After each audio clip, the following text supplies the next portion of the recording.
Ni kauli ambayo tulishafanya tathmini ya mzunguko wa kwanza, tukaona maeneo ambayo yamekuwa changamoto kwenye kikosi chetu, plus hiyo changamoto ya majeraha ambayo umeisema. Tukaangalia ripoti ya daktari lini wachezaji hawa watarejea tena kwenye timu yetu, tukapata majibu ambayo yameturidhisha kwamba mzunguko wa kwanza tumetoa kidogo furaha kwa watu hapa. Kuna watu wamefurahia sana sare hapa kwenye mzunguko wa kwanza. Kwa hiyo tukakubaliana kama Young Africans kwamba mzunguko wa pili, kama kuna mtu hakupata sare na Yanga kwenye mzunguko wa kwanza, basi huyo imekula kwake, kwa sababu mzunguko wa pili ambao tunakwenda kuanza Jumamosi, mchezo wetu dhidi ya Prison, Yanga itarudi na hasira zake nyingi sana. Itarudi Yanga ikiwa na booster ambayo kama haujajiandaa vizuri utakuja kutafuta lawama pale KMC. Kwa hiyo niwaambie wanachama, mashabiki na wapenzi wa klabu yetu, tutarudi kwa nguvu kubwa, tutarudi kwa kishindo kizito, tutarudi kwa ajili ya kurudisha heshima ambayo katikati watoto wadogo wameanza kujisahau hapa. Ndio ilikuwa dhamira yetu. Sasa hii unamaanisha nini kusema kwamba Jumamosi ndo mnakwenda kuanza jambo lenu, lakini hatuna taarifa yoyote mpaka sasa juu ya hao majeruhi ambao sasa hivi wameshapona, ama bado mnaingia hivyo hivyo mlivyokuwa? Wachezaji ambao walipata majeraha ya muda mrefu ni Dickson Job na Clement Mzize, ambao hawa hatutakuwa nao kwa msimu wote, lakini wengine wote waliobaki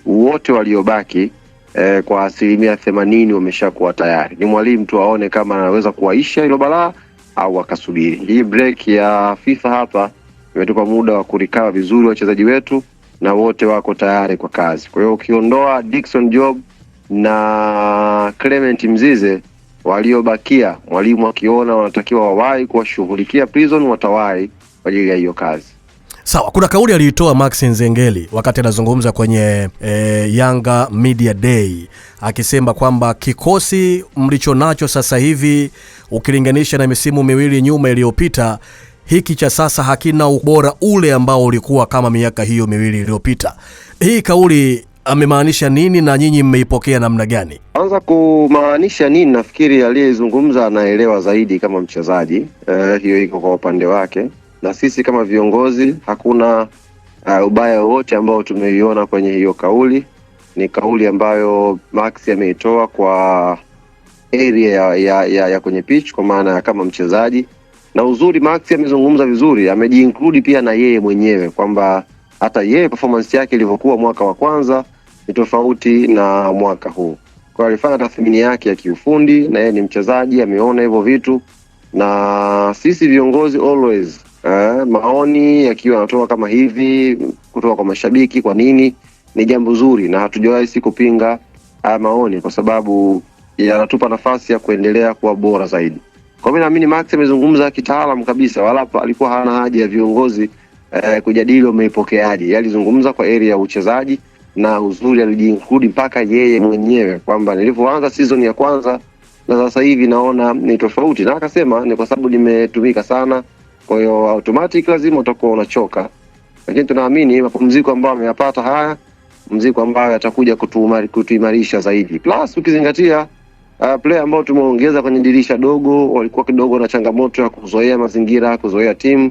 Kwa tunaamini hii break ambayo tumeipata hapa imekuwa na faida kubwa. Kama kuna timu imenufaika zaidi na mapumziko haya ya FIFA break kwa huu mwezi wa 3, basi naamini sisi Young African Sports Club tutakuwa tumenufaika sana.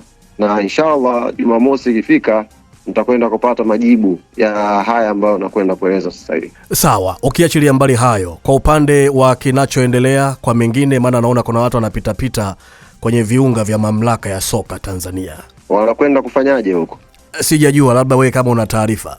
Mimi taarifa sina, naona kama wewe unavyoona uko mtandaoni, na uzuri ni kwamba jambo hilo lipo kwenye mamlaka tayari, kamati husika inalishughulikia kama ambavyo mitandao inaripoti, na sisi tunasubiri jambo hilo liweze kufanyika. Kama kuna kitu cha tofauti tutakuja kueleza. Uzuri mpaka sasa hivi sisi Yanga hatujakuwa kwenye hilo jambo. Ni hao ambao wanajiita wanasheria wamekuwa wakiliendea hilo jambo, na tutasubiri kuona kamati taadili nao vipi. Kukata pointi za Yanga hapana. Ubingwa unapatikana uwanjani kaka. Huu ubingwa wa email kwamba Yanga amekatwa pointi, chukueni nyie kaweni mabingwa. Hiyo watasubiri sana ndugu yangu. Kuna wimbo zamani unaofahamu ule? Wimbo gani? Watasubiri sana na bado, unajua huo? Ni taarabu hiyo. Sasa unakuwa uongezee mbele pale, watasubiri sana na bado. Saka sumu huyo.